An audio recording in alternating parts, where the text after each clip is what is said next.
Today, as we continue our study of sets, let's talk about complements, subsets, and Venn diagrams. I want to begin by talking about something called the universal set and its complement. The set of all elements that are being considered is called the universal set. We'll use the letter capital U to denote the universal set.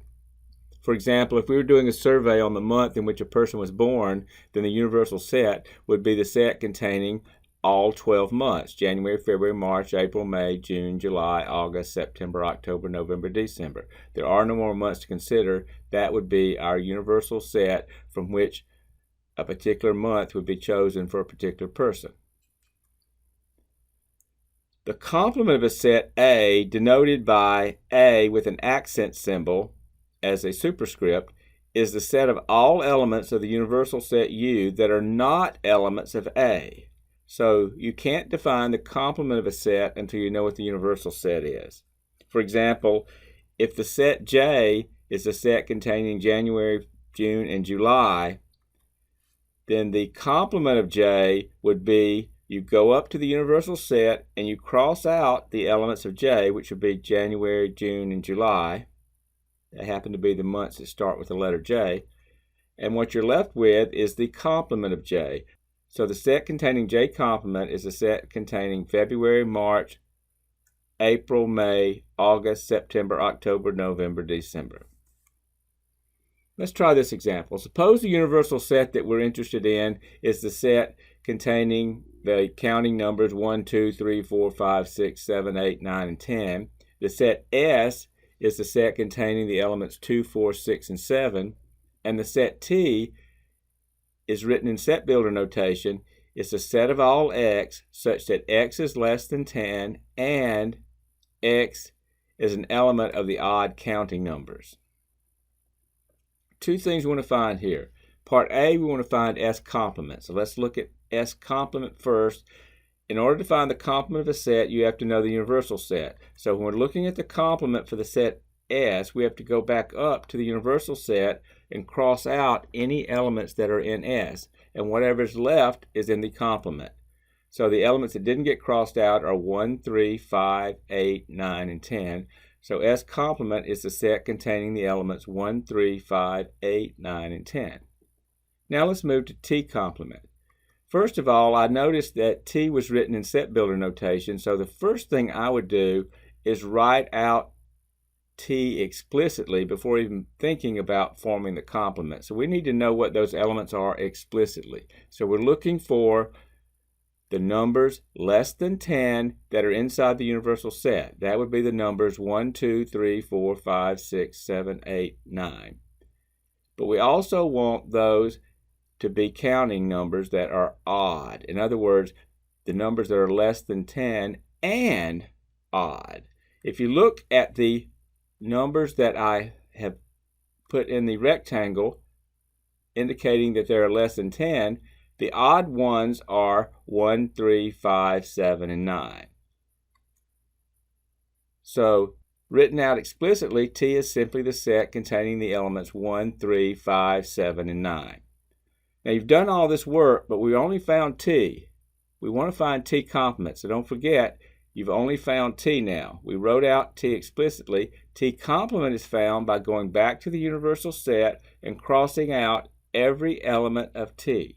If you do that, you cross out 1, 3, 5, 7, and 9. You're left with 2, 4, 6, 8, and 10. So T complement is the set containing the elements 2, 4, 6, 8, and 10.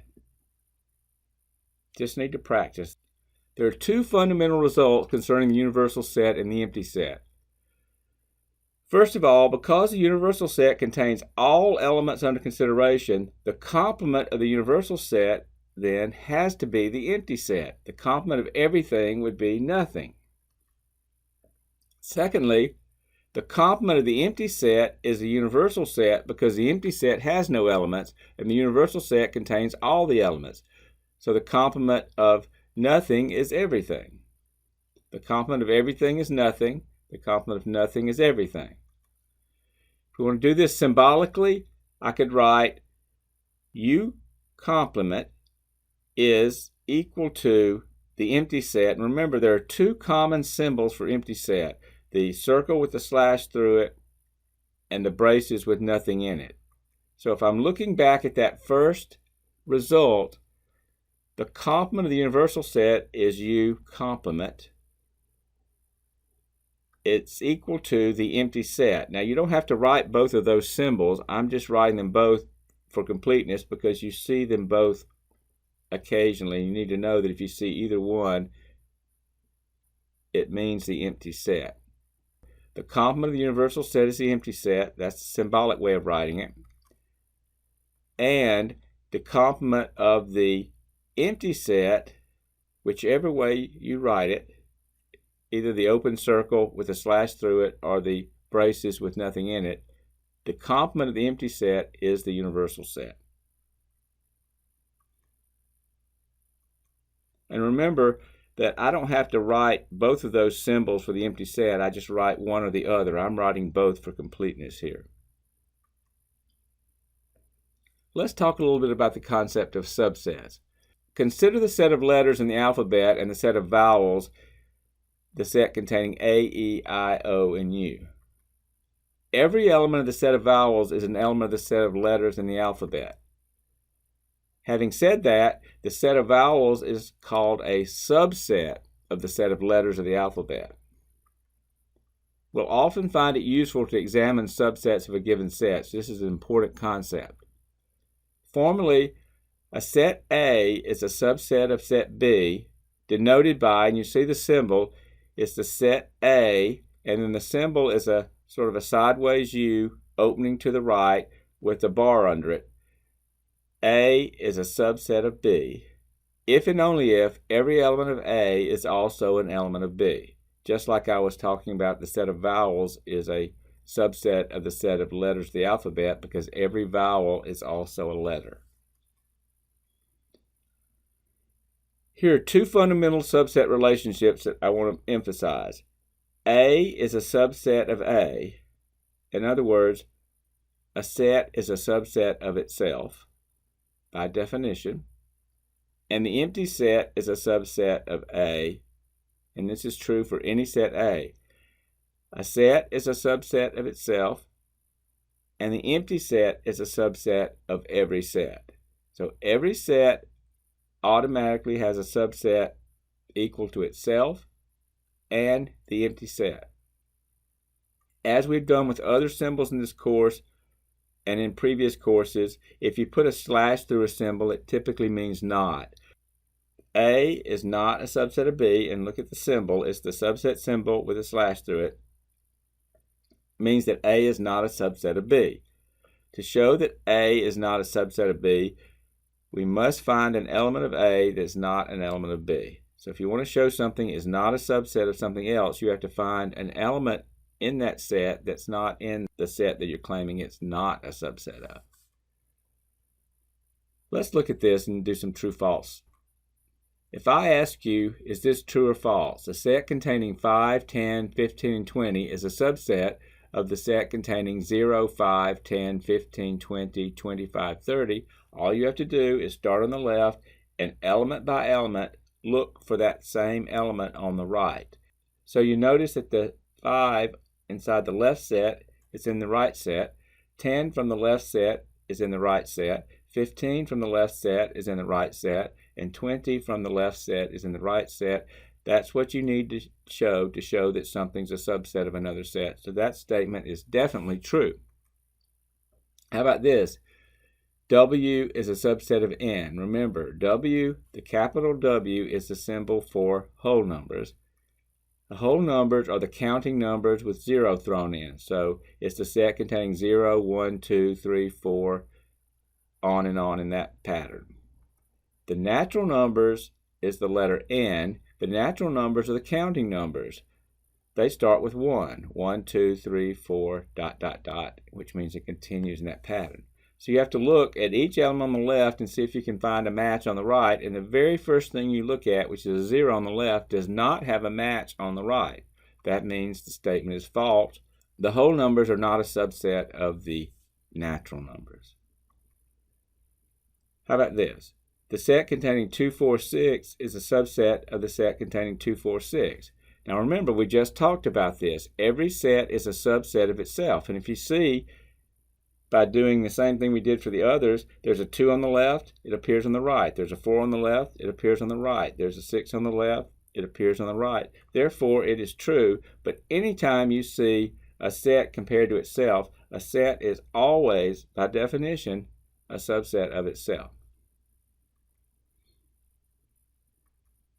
How about this? The empty set is a subset of the set containing 1, 2, and 3.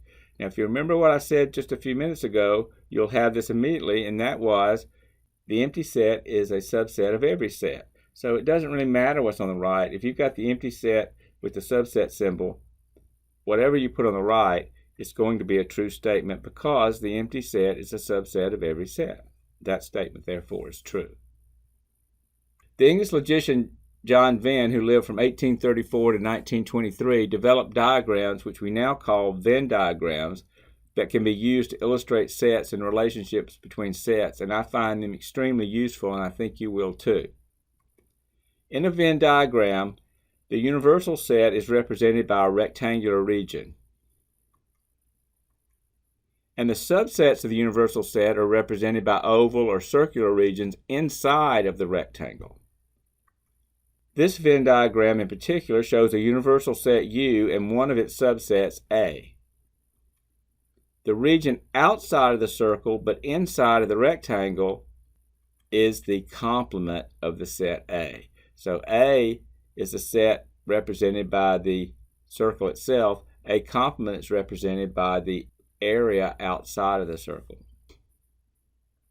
We talked about subsets. Now I want to talk about something called proper subsets. A set A is a proper subset of a set B if every element of A is an element of B, and additionally A and B are not equal to each other. It's the same symbol as for subset without the bar. Think about this in a minute. The definition of a proper subset is exactly the same as the definition of a subset, except that it doesn't allow the sets to be equal. With subsets, we said a set is always a subset of itself. With a proper subset, a set is never a subset of itself. In fact, the only difference between the definitions of a subset and a proper subset revolves around whether or not the entire set is included or not. If the entire set is included, you can call it a subset. You can't call it a proper subset, though.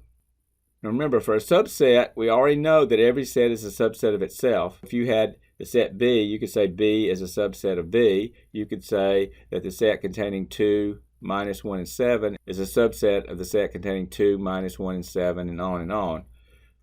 But for a proper subset, that's not the case. It does not allow equality. It's the only difference between subset and proper subset.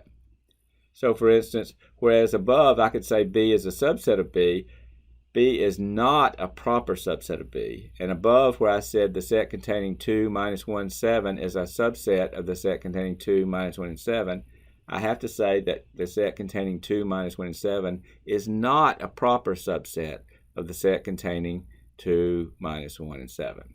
Only that one single difference. Once you think about it, it should be easy enough. Do a couple of examples. Is the set containing A, E, I, O, U a subset of the set containing E, I, O, U, A? Remember, in sets, order doesn't matter. All you have to do is look. There is an A on the left that reappears on the right. There's an E on the left that reappears on the right. Same is true for the I, the O, and the U. So that is true. Yes, that is a true statement. How about this one?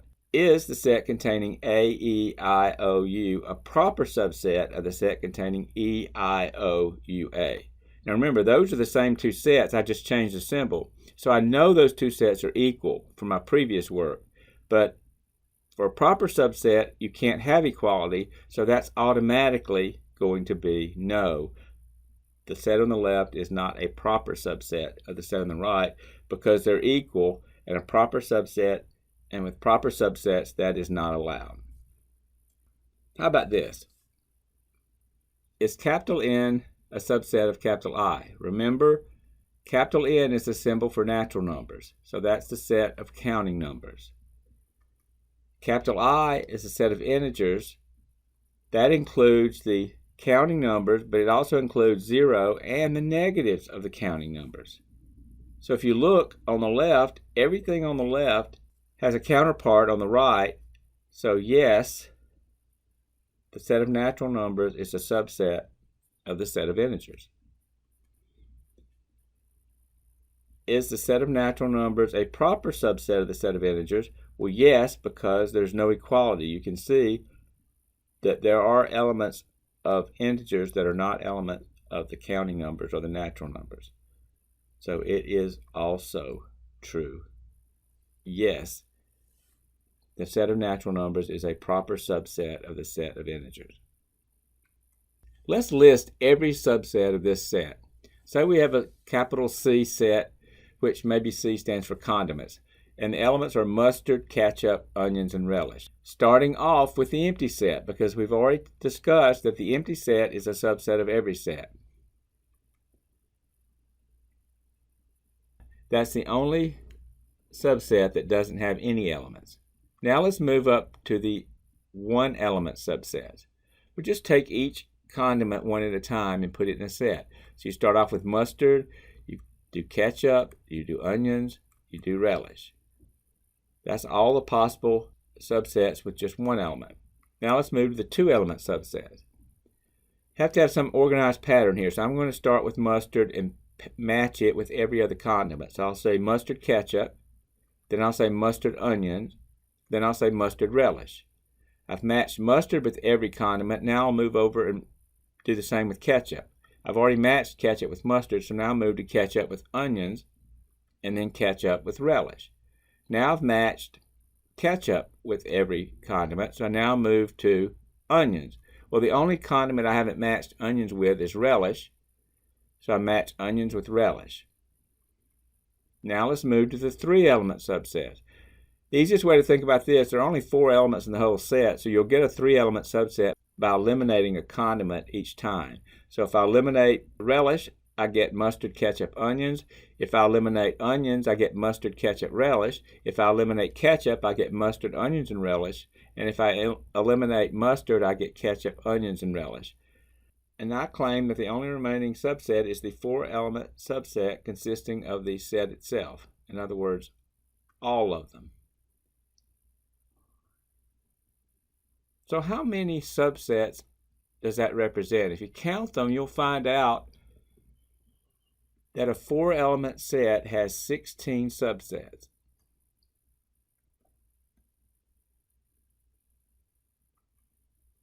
If I change it to proper subsets, remember the only difference is whether the set itself is a subset. So if I'm doing proper subsets, I have to leave out the set itself, so the 16 drops down to 15. So if I'm counting proper subsets, there are only 15. It's always true that the number of proper subsets is 1 less than the number of subsets. Let's see if we can find a pattern here. We know that a set with no elements has only one subset, namely the empty set, and that a set with one element has 2 subsets, namely itself and the empty set. And although we haven't done it, it's easy to show that a set with 2 elements has 4 subsets, and a set with 3 elements has 8 subsets. We just discovered that a set with 4 elements has 16 subsets. Let's see if we can devise a pattern. If you look at this following information in table form, you can see that if a set has no elements, it has 1 subset, 1 element has 2 subsets, 2 elements has 4 subsets, 3 elements has 8 subsets, 4 elements, 16 subsets. I'm looking for a pattern here. Do you see one? Do you see something that might be a possible pattern? Notice that each one of those number of subsets is a power of 2. 1 is 2 to the 0, 2 is 2 to the 1, 4 is 2 to the 2nd, 8 is 2 to the 3rd, and 16 is 2 to the 4th. It seems as if the number of subsets is 2 to the power of n, where n is the number of elements. Although we've not proven that that pattern continues, it turns out that it does. So we have the following result. A set with n elements has 2 to the power of n subsets. And because we already know that the number of proper subsets is 1 less than the number of subsets, we also have this result, which says that a set with n elements has 2 to the power of n minus 1 subsets, 1 less. Let's look at this example. Suppose a restaurant sells pizzas for which you can choose from 7 toppings. How many different variations of pizzas can the restaurant serve? Think about this. You could have a pizza made with no toppings. How yucky would that be? Or 1 topping, or 2 toppings, or 3 toppings, or 4 toppings, or 5 toppings, or you could say put all 7 toppings on there. Well, that just means we're looking at toppings as elements of a set, and we're looking at how many subsets of toppings can you have on your pizza. So there's an analogy there between subsets of a set and subsets of toppings to be put on the pizza. That means there are going to be 2 to the 7th, which is 128 variations of pizza from this restaurant if you count a no-topping pizza. So you could have a pizza with nothing on it. You could have pizzas with just 1 topping, pizzas with just 2 toppings, 3 toppings, and you can see that's just like counting subsets. So this idea of subsets can be very useful in counting problems. Relating this back to your calculator, you're going to be using the calculator a lot in this course, so you need to start learning how to use it. There's a button which I call the power key. It has an X with an exponent of Y, and that's your power button. So if you wanted to find out what 2 to the 7th was in the most efficient way, you would enter 2 into your calculator, press the X to the Y key, type in 7, and then press equal, and that would give you 128. How about this? What is the minimum number of toppings the restaurant must provide if it wishes to be able to advertise that it offers over 1,000 variations of its pizzas? Well, first of all, we know that 7 toppings is not enough because 7 toppings only produce 128 different variations of pizza. So that's not big enough. So my suggestion is you just start off knowing that 7 is not enough and keep going up until you pass 1,000. So if you do 2 to the 8th, you'll find out that's 256. That's not enough. If you do 2 to the 9th, you'll find out that's 512. That's not enough. But when you get to 2 to the 10th, you finally passed 1,000 variations of pizza. Restaurant would have to have at least 10 toppings before it can legitimately advertise that it can provide over 1,000 variations of its pizzas.